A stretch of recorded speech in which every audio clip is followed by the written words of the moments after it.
मंगलाचरण का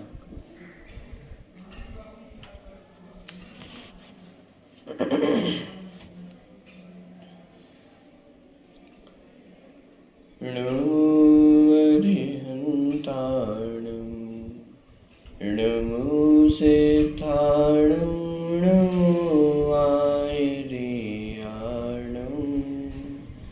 णमुवज्झायाणं णमुलोये सवसावणं। मंगलम भगवान वीरो मंगलम गौतमो गणी मंगलम कुंद कुंदाद्यो जैन धर्मोस्तु मंगलम। सर्वमंगल मांगल्यम सर्वकल्याणकारकम प्रधानम सर्वधर्माणां जैनं जयतु शासनम्। वन्दितु सर्वसिद्धे धूमचलमणोमवं गदिं पत्ते वोच्छामि समयपावड मृणुसुतकेवली हणिदम्।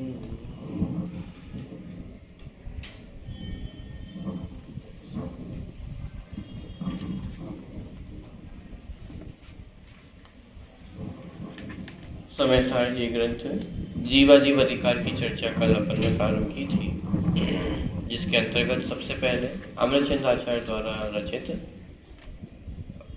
अधिकार का मंगलाचरण भी इसे कहा जा सकता है 33वें नंबर का कलश, उसकी चर्चा अपन देख रहे थे। पृष्ठ क्रमांक 360 पे 33वें नंबर का कलश है।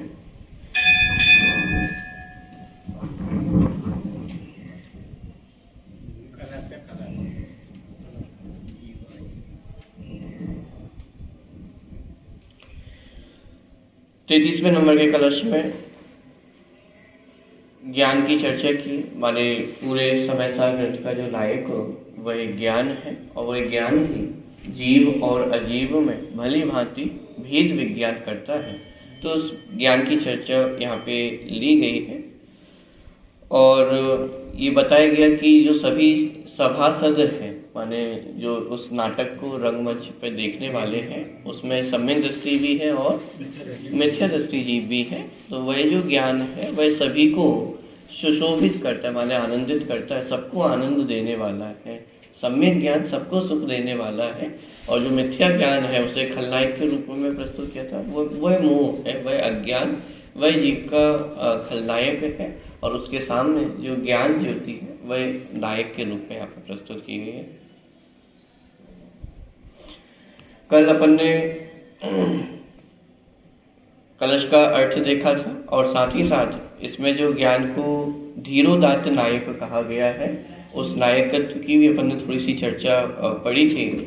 उसी चर्चा को आज आगे बढ़ाते हैं। पृष्ठ क्रमांक 363 पे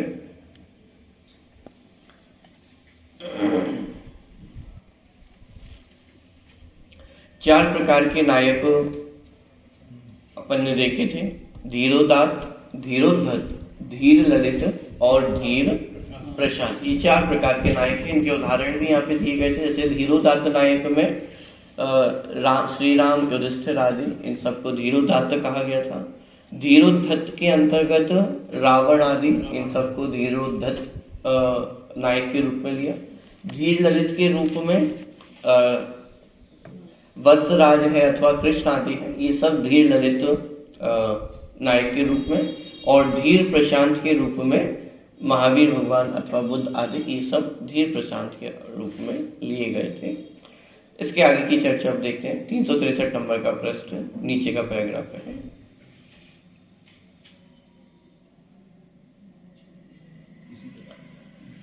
इसी प्रकार के भाव महाकवि धनंजय विरचित 10 रूपक के द्वितीय प्रकाश में भी प्राप्त होते हैं। नायक के उक्त प्रकारों में धीरोदात्त नायक ही सर्वश्रेष्ठ नायक होता है।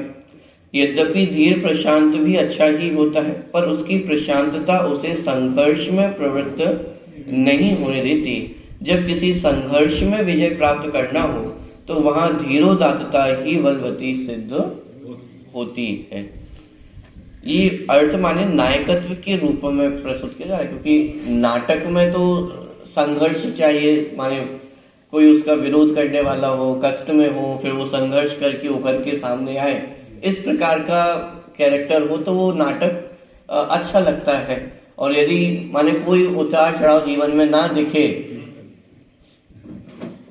जैसे द्वादश संदर्भ में बहुत चर्चा करते थे कि हमारे तीर्थंकर भगवंतों के जब कथा कही जाती है तो उसमें एक्सपेक्टेशन क्या होती है कि उनके जीवन में भी कोई कष्ट हमें दिखाई दे, कोई उतार चढ़ाव उनके जीवन में दिखाई दे, और फिर वो उनसे जीत करके कैसे तीर्थंकर बने।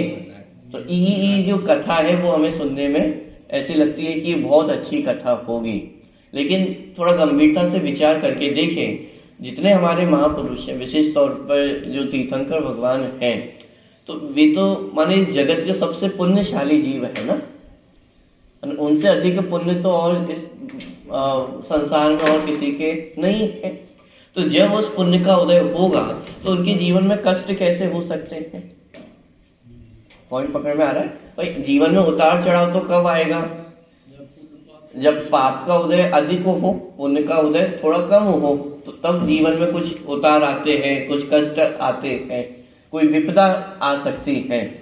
लेकिन ये तो महापुण्यशाली जीव है, तो उनके जीवन में ये विपदा, ये समस्या कैसे आ सकती है? और यदि ये विपदा समस्या आए तो ये उनकी महानता है या उनके जीवन पे भी कलंक होगा?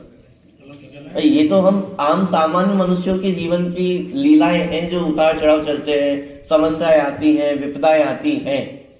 ये तो महापुरुष है ना। अरे बहुत गंभीरता से विचार करके देखा जाए तो जितने हमारे तीर्थंकर हैं, जितने महापुरुष होते हैं, उनका जीवन तो इसी प्रकार का होता है। कोई समस्या, कोई इस प्रकार की कठिनाइयां नहीं आती है। बहुत शांतमय उनका जीवन होता है, बहुत गंभीर उनका जीवन रहता है। ठीक, पर चूंकि यहाँ पे नाटक का तत्व है, इसलिए यहाँ पे धीरोदात्त नायक को विशेष तौर पे लिया गया है। क्यों? क्योंकि धीरोदात्त नायक के जीवन में संघर्ष भी होगा, उस संघर्ष को जीत करके वो आगे भी आ सकेगा। ठीक है, देखिए 364 नंबर का प्रश्न। धीर विशेषण तो चारों प्रकार के नायकों में सभी में पाया जाता है। इसका तात्पर्य यह है कि धीरता के बिना तो नायक बना संभव ही नहीं है। धैर्य तो अत्यंत आवश्यक है, पर जिसमें धैर्य के साथ साथ उदारता भी हो तो फिर उसका कहना ही क्या है? मन धैर्य तो नायकत्व का सबसे प्रथम आवश्यक गुण है। माने यदि धैर्य नहीं है, धीरता नहीं है, तो फिर वो नायक भी नहीं हो सकता है। तो धीरता, धैर्यता, ये तो सबसे आवश्यक गुण, और उसके साथ साथ यदि वह उदार चित्त भी हो तो उसको माने सर्वश्रेष्ठ नायक बना देता है ये गुण। यहाँ जिस ज्ञान का स्मरण किया गया है वह ज्ञान इसी प्रकार का धीरोदात्त नायक है। वह धैर्य का धनी तो है ही और उदार भी है, क्योंकि अनंत ज्ञों को जानने की उदारता और धैर्य उसमें है, पर वह उनमें अपनापन स्थापित नहीं करता, उनका स्वामी नहीं बनता।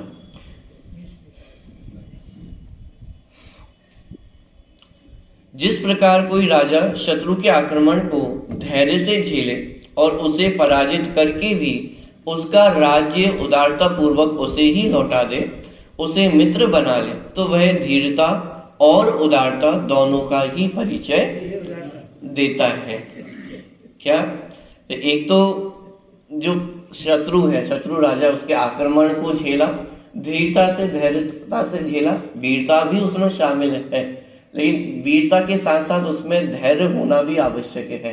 तो धैर्य के साथ उसने आक्रमण को झेला और उसको जीत करके फिर पुनः राज्य उसी को सौंप दिया, तो उसकी उदारता भी है। जैसे रामचंद्र जी ने भी किया, रावण का लंका जीत करके फिर वापस राज्य उसी के भाई को दे दिया।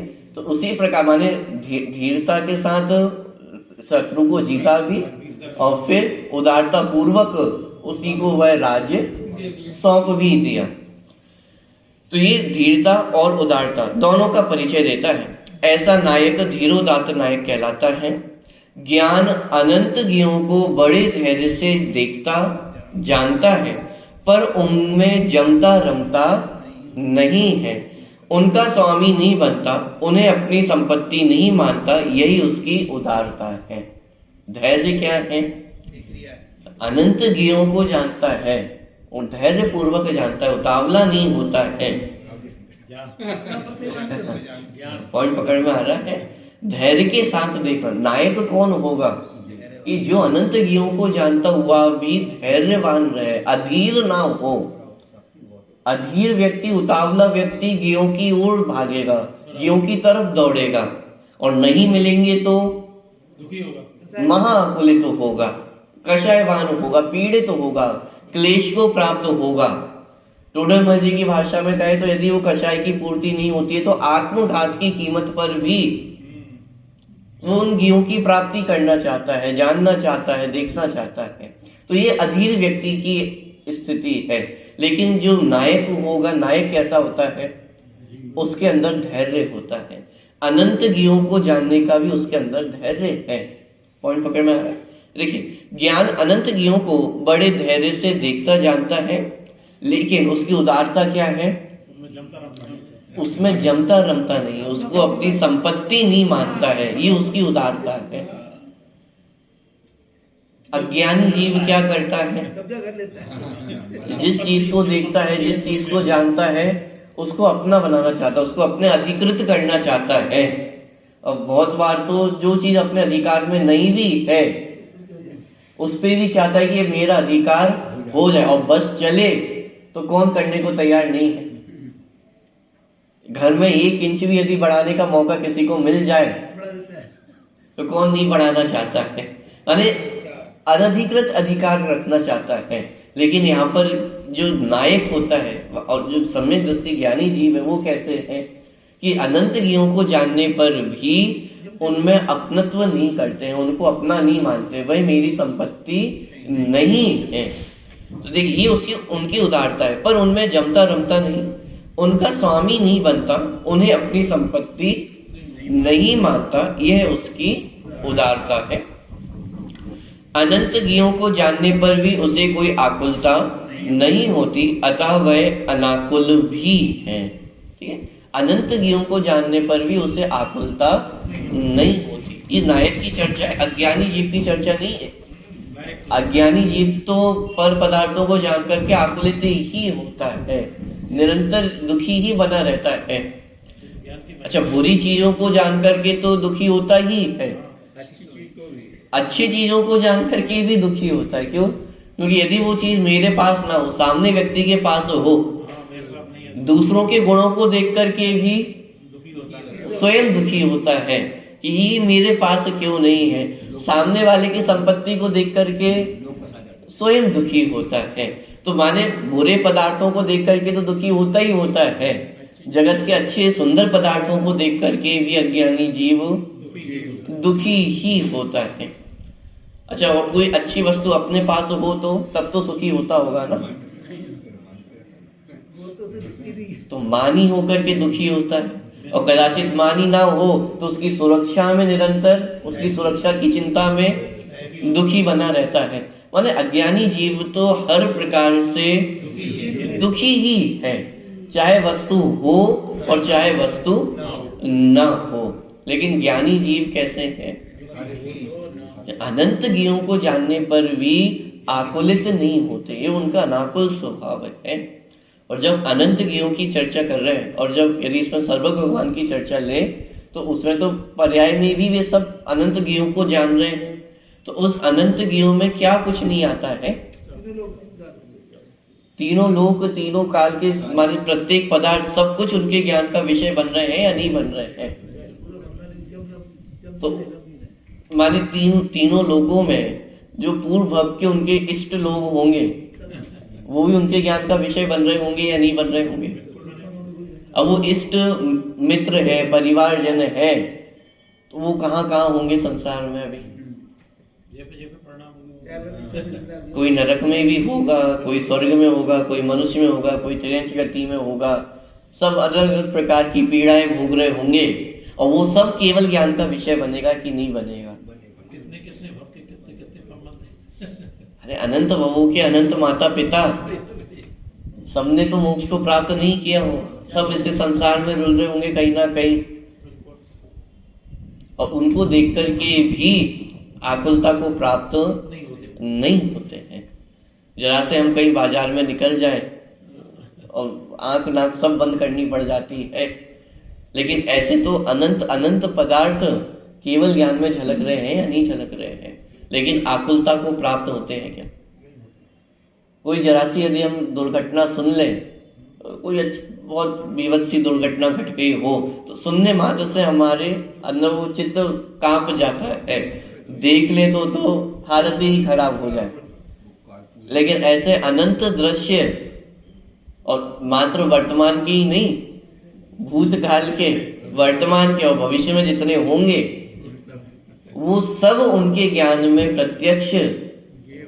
उदाहरण दिया, जैसे आंवला हाथ में रखा हो, तो जैसे आंवले हाथ पे आंवला रखा हुआ प्रत्यक्ष भाषित होता है, वैसे ही जगत के प्रत्येक पदार्थ उन्हें प्रत्यक्ष भाषित होते हैं।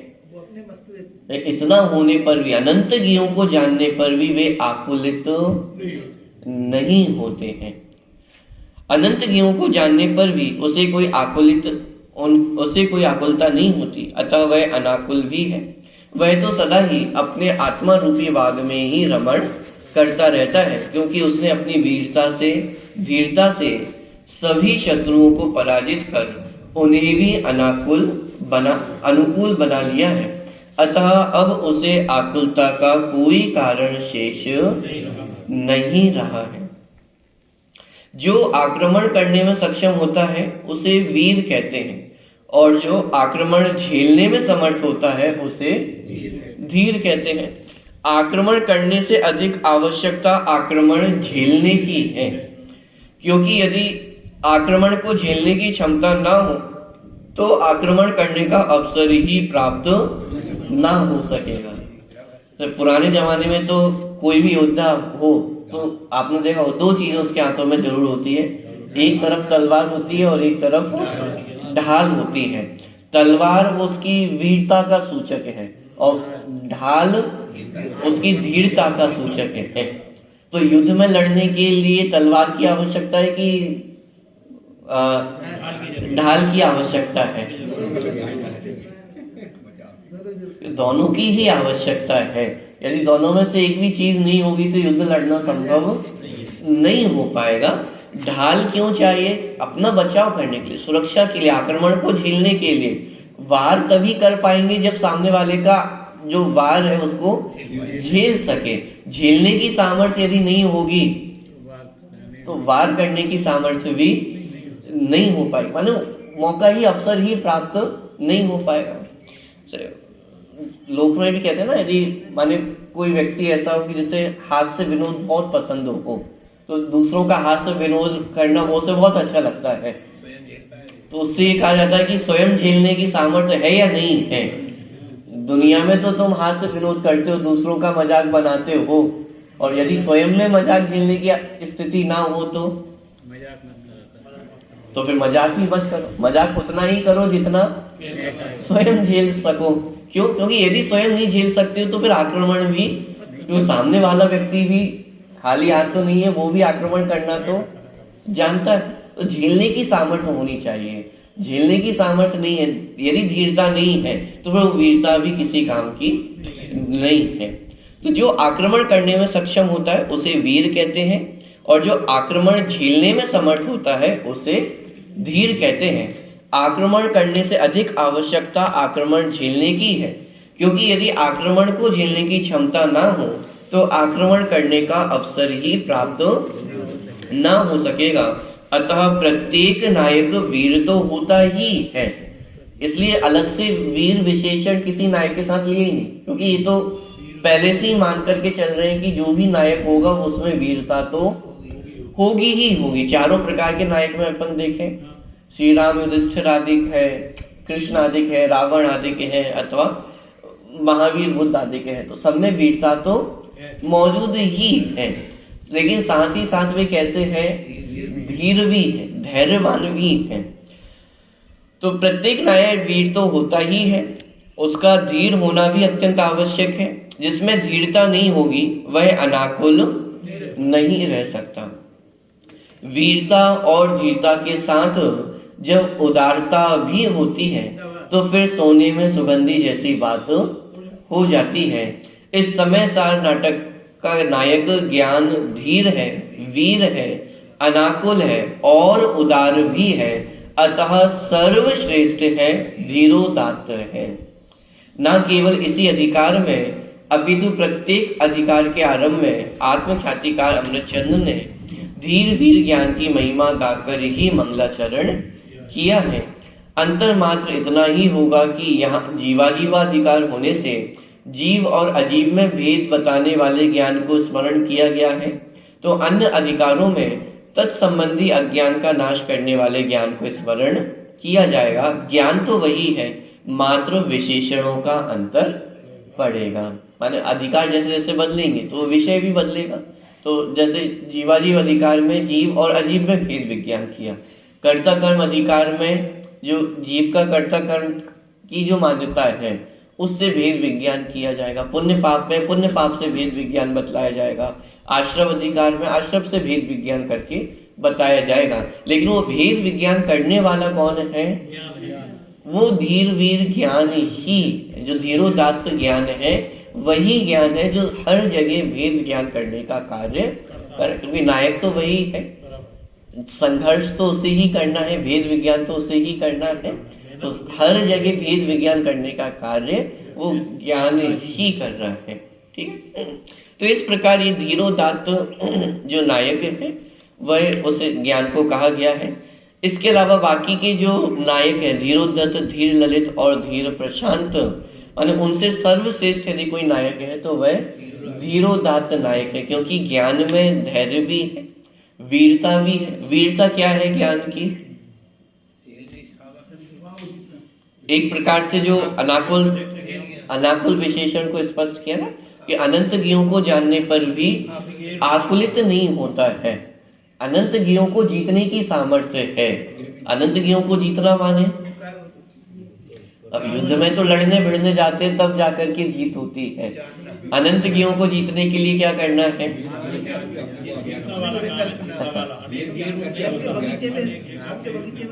कि अनंत ज्ञों को जीतने का अर्थ ये है कि अनंत ज्ञों से प्रभावित नहीं होता है, ये उसकी वीरता है। यदि ज्ञों से प्रभावित हो जाए तो फिर उसमें वीरता क्या बची? तो एक तरह से ज्ञों की पराधीनता हो गई, पंचेंद्रिय के विषयों की पराधीनता हो गई है, जो अज्ञान दशा में चल ही रही है। एक ही पंचेंद्रिय हमें आदेश देती है और हम उस आदेश का पालन निरंतर कर ही रहे हैं। स्पर्शन इंद्रिय ने बोला शीतलता चाहिए, तो शीतलता के अरेंजमेंट में हम लग जाते हैं।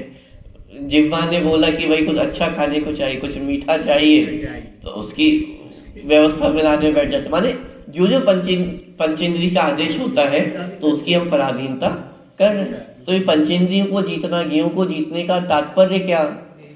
कि उनके पराधीन नहीं होना, उनसे प्रभावित नहीं होना, यही उनकी वीरता है, यही हमारे ज्ञान की वीरता है। तो अनंत ज्ञों को जानने पर भी वह उनसे प्रभावित नहीं होता है, दुखी नहीं होता है, यही उसकी अनाकुल रहता है, यही उसकी वीरता है। धैर्यवान भी है और कैसा है? उदात्त भी है। उदात्त है माने अनंत ज्ञों को जानता है लेकिन जानने पर भी उन्हें अपना नहीं मानता है, ये उसकी उदारता है। तो इस प्रकार का जो ज्ञान है वह जीव और अजीव में भेद विज्ञान करता है और जो आत्मा रूपी भाग है उसमें रमण करता है। तो इस प्रकार की चर्चा यहाँ पे ली गई थी। अब कविवर पंडित बनारसी दास जी समय सार नाटक में मंगलाचरण के रूप में इस छंद का भावानुवाद इस प्रकार करते हैं।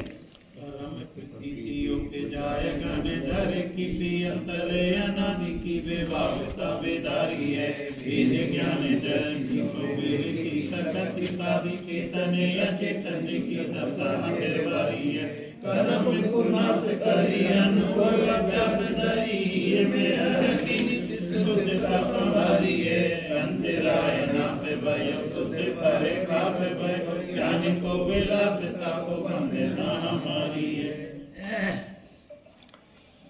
परम प्रतीति उपजाए गणधर की सी, अंतर अनादि की विभावता विदारी है। परम प्रतीति माने भेद विज्ञान करके जो अंतर में आत्मा की प्रतीति जागृत हुई है वह कैसी है? परम प्रतीति उपजाए गणधर की सी, माने जिस प्रकार गणधर भगवान को आत्म स्वरूप की अत्यंत प्रतीति होती है, दृढ़ प्रतीति होती है, वैसी प्रतीति ज्ञान से जब जीव ने भेद विज्ञान किया जीव और अजीव में, तो उसी प्रकार की प्रतीति जीव में भी जागृत होती है।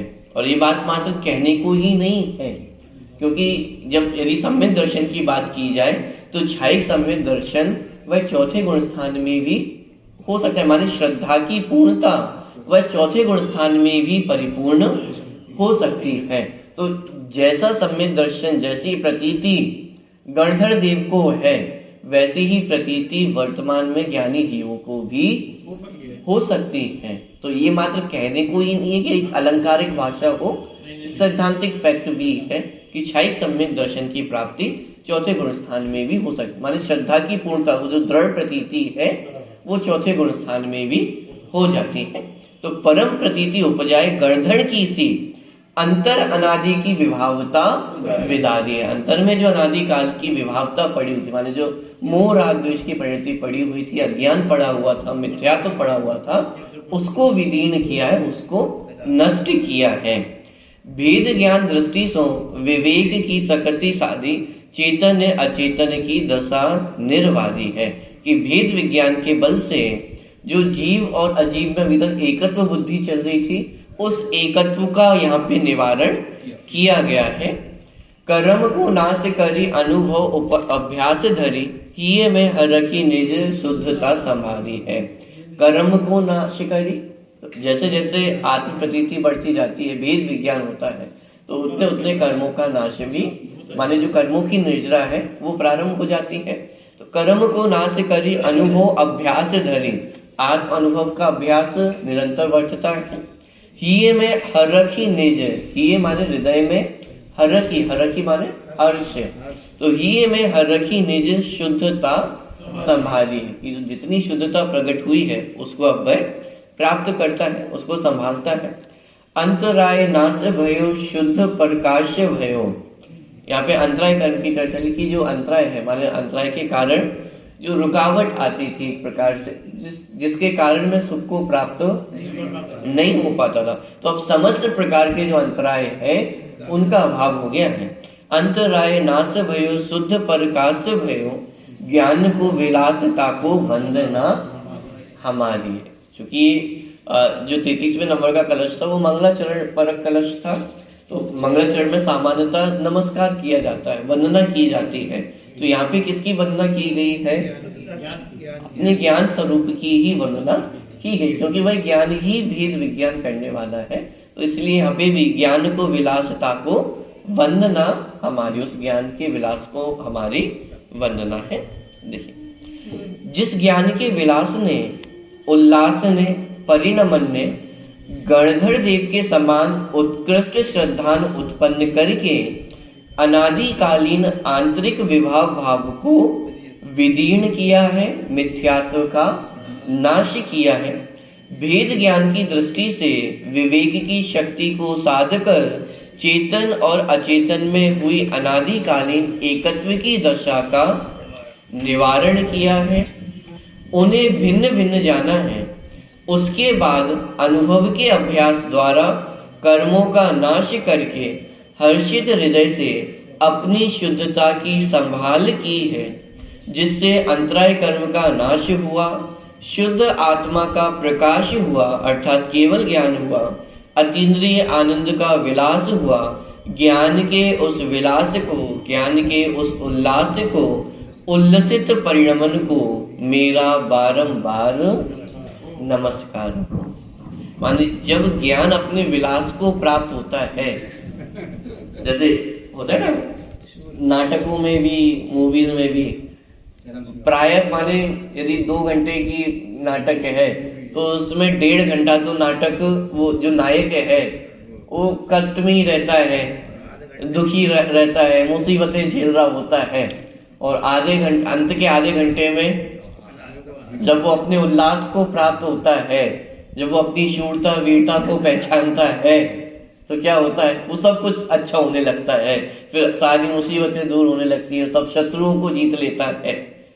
तो ऐसे ही अनादि काल से जो ज्ञान था, तो उसके ऊपर वो अज्ञान हावी हो रहा था। मिथ्यात्व के कारण वो अज्ञान अपने उल्लास को प्राप्त नहीं हो पा रहा था। लेकिन जब हमने तत्व अभ्यास किया और भेद विज्ञान किया, तो ज्ञान अपने उल्लास को प्राप्त हुआ, और जब ज्ञान अपने उल्लास को प्राप्त हुआ तो सारे शत्रु हट गए, जितना मिथ्यात्व था वो सब हट गया है। आत्मानुभव हुआ तो कर्म खिड़ने लग गए हैं, कर्म खिड़ने लगे तो सब अंतराय आदि कर्म भी वो नाश को प्राप्त हुए, और अतीन्द्रिय आनंद की प्राप्ति हुई, केवल ज्ञान की प्राप्ति हुई। ये सारी चीजें कब हुई कि जब ज्ञान अपने उल्लास को प्राप्त हुआ, जब ज्ञान अपने विलास को प्राप्त हुआ है, और ऐसे उस ज्ञान के विलास को हमारा नमस्कार हो। इस प्रकार की भावना यहाँ पे भाई है।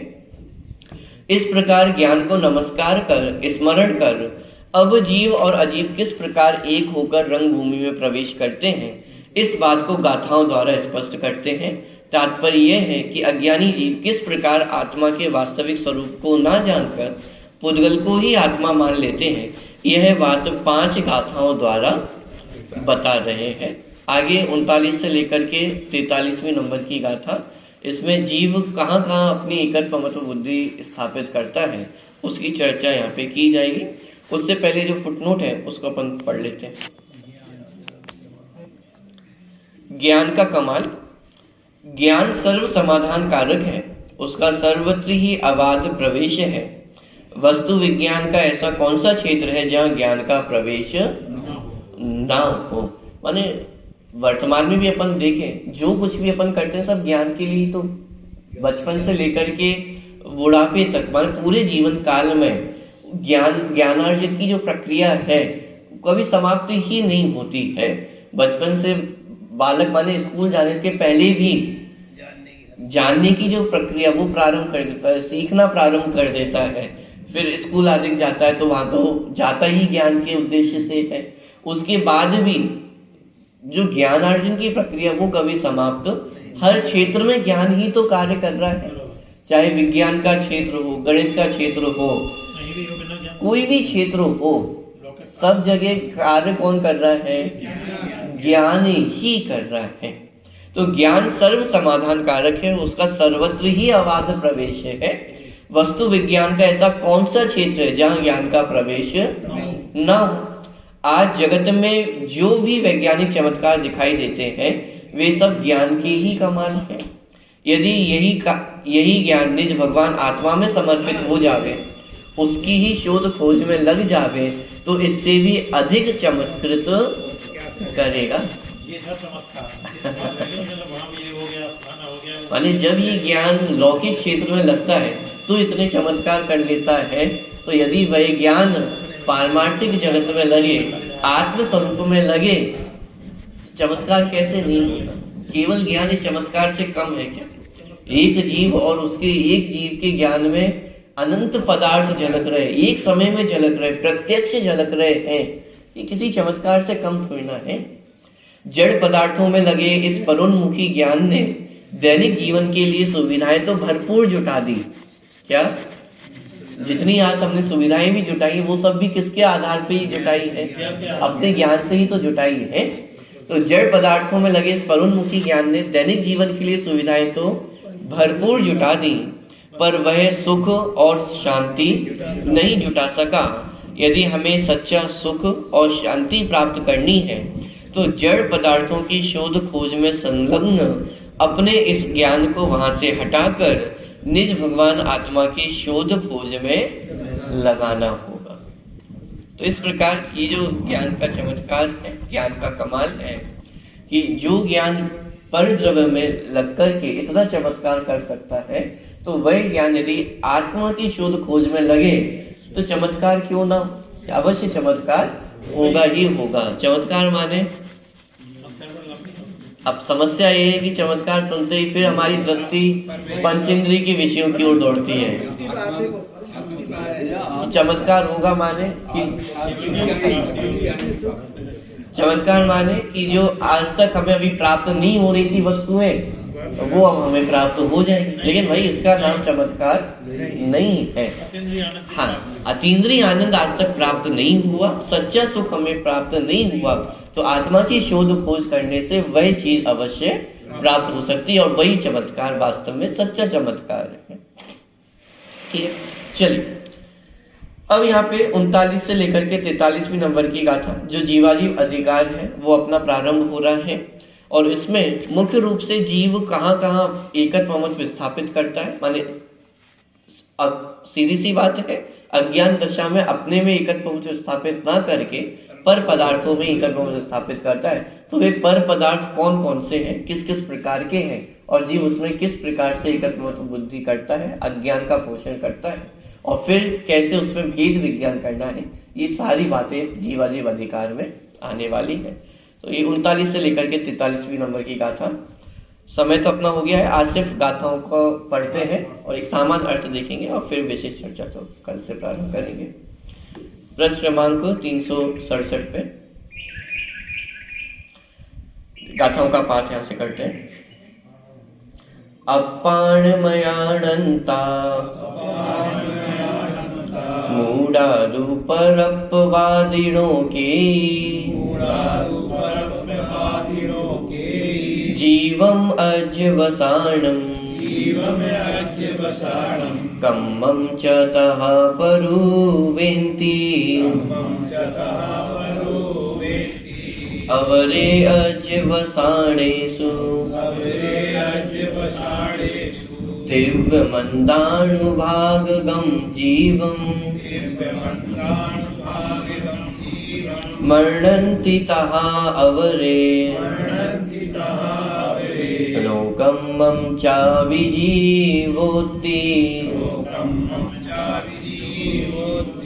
कम्मस्सुदयं जीवम् अवरे कम्मानुभागमेच्छन्ति दिव्यत्तणमन्दत्तण गुणेहिं जोषो हवदि जीवो जीवो कम्मम ऊहयम् दोर्णी विखलु के जीव में छन्ति अवरे संजोगेण दो कम्माणं जीव में छन्ति एवं विहावहु विहा परमपाणं वदन्ति दुम्मेहा तेन परमठवादी निश्चयवादी मृडिठा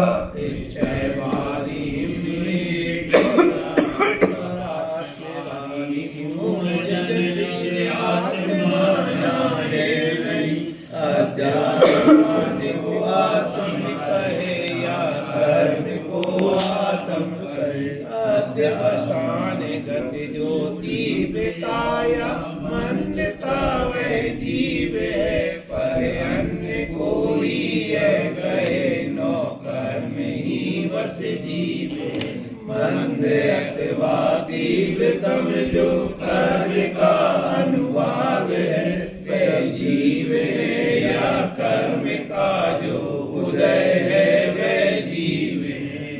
कर्म का जीव का सम्मिलन ही बस जीव है, अथवा करे कोई कर्म का संयोग ही बस जीव है।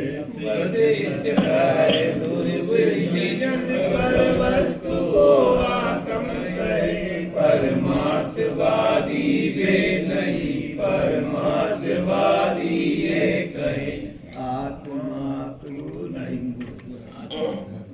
चलिए यहाँ पे जीव कहाँ कहाँ माने अज्ञानी जीव की किस किस प्रकार की मान्यता जीव को लेकर के होती है उसकी चर्चा यहाँ पे की गई है। अपाणमयानंता मूढ़ तु परमत्ववादिनों के जीवम अज्यवसारणम कम्मम च तहा परुवेंते, कि अज्ञानी जीव जो परमात्मा को नहीं जानते हैं तो परात्मवादी मूढ़ जन निज आत्मा जाने नहीं, अध्यवसान को आत्म कहें या कर्म को आत्म कहें। तो अध्यवसान को आत्मा कहते हैं अथवा कर्म को आत्मा कहते हैं। तो कर्म के अंतर्गत द्रव्य कर्म, भाव कर्म और नौकर्म ये सब उसमें शामिल हो जाते हैं। यहाँ मुख्य रूप से भाव कर्म की चर्चा है। तो अध्यवसान और कर्म, अध्यवसान जो भाव है अथवा भाव कर्म है उनमें आत्मा की कल्पना करते हैं। कौन करते हैं? अज्ञानी जीव करते हैं।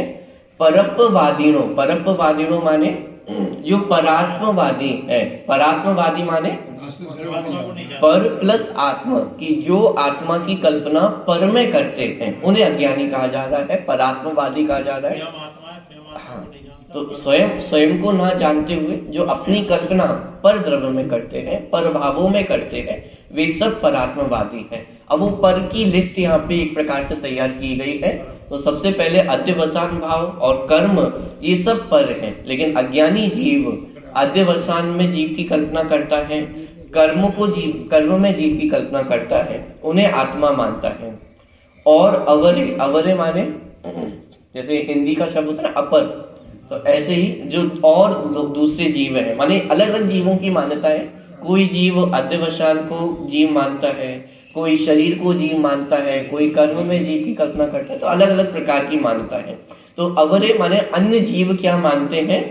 अध्यवसानेषु तीव्र मंदाणु भागगम जीवम, अध्यवसान में जो तीव्रता और मंदता, अनुभाग में जो तीव्रता और मंदता होती है उसमें जीवत्व की कल्पना करते हैं।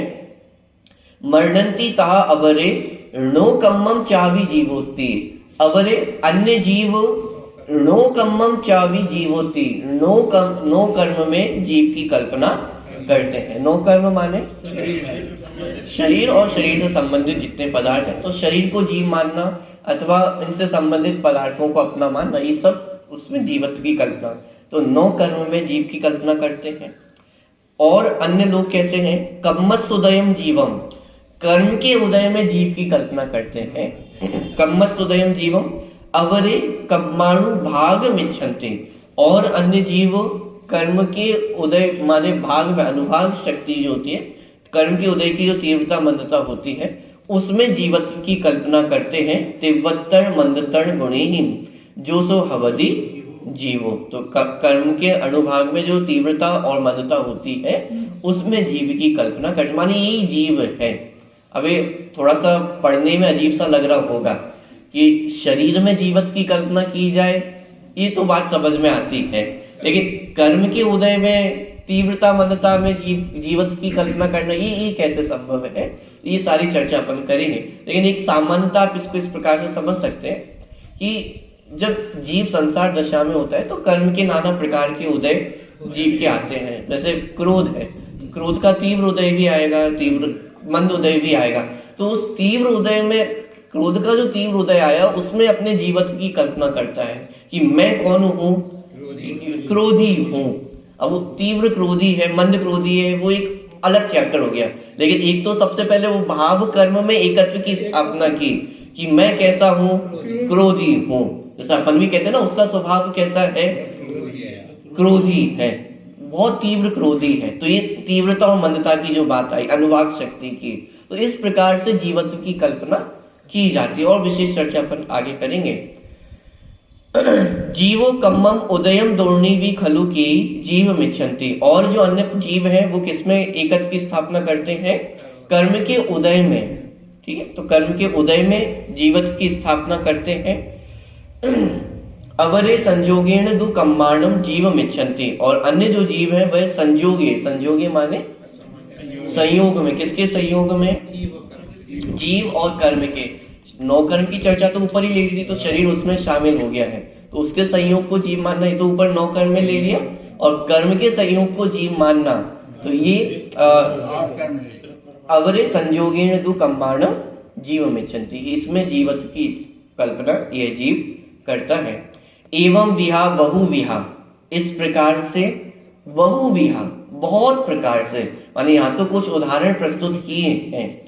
इस प्रकार से जीव नाना प्रकार से, बहुत प्रकार से परात्मवादी होकर के पर द्रव्य में, पर भावों में आत्मबुद्धि करके परमपाणम वदंती दुम्मेहा तेना परमठवादी निश्चयवादी ही निडिठा। यह जीव बहुत प्रकार से परात्मवादी होता है, पर द्रव्य में एकत्व की आत्मबुद्धि करता है, और इस तरह दुर्बुद्धि होकर के यह जीव परमठवादी नहीं है, माने जो परमार्थ को जानने वाले हैं वह यह कहते हैं कि वह निश्चय विधि ही निडिठा, कि परमार्थवादी वे नहीं, परमार्थवादी ये कहे। माने ये सब जो कहना है अज्ञानी जीव का, ये वास्तव में परमार्थ नहीं है। परमार्थ नहीं है माने सच्चा नहीं है। ऐसा कौन कहता है?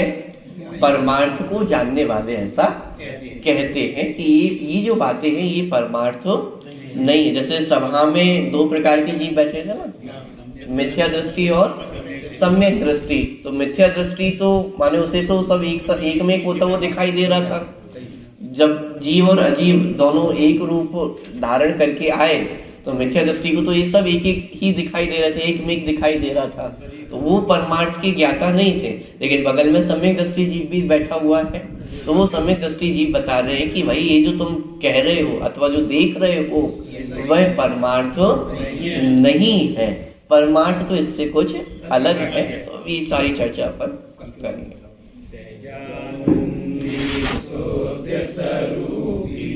अविनाशी में आत्मस्वरूप सहजानंदी सोत्य स्वरूपी, अविनाशी में आत्मस्वरूप सहजानंदी सोत्य स्वरूपी, अविनाशी में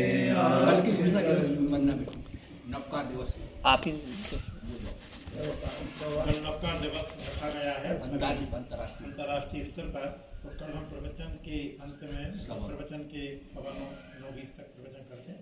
नवकार मंत्र का अपन यहाँ पर मूल रूप से, ठीक है। स्तुति नंबर 22 निकाल लें, पेज नंबर 29, स्तुति नंबर 22 नंबर। सुंदर मुखे से बुलवा के रे जाति कुंद कुंद गूंगे मान रे, जिन्हें जी की वाणी भली रे।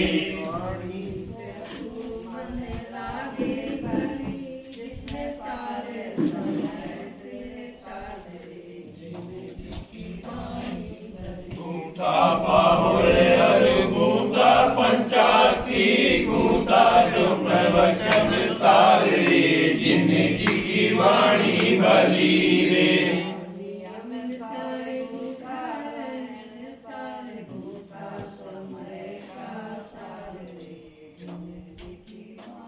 स्याद्वाद रूपी सुगंधी भरा जो, जिन जी का ओंकार नाद रे, जिन जी की वाणी भली रे।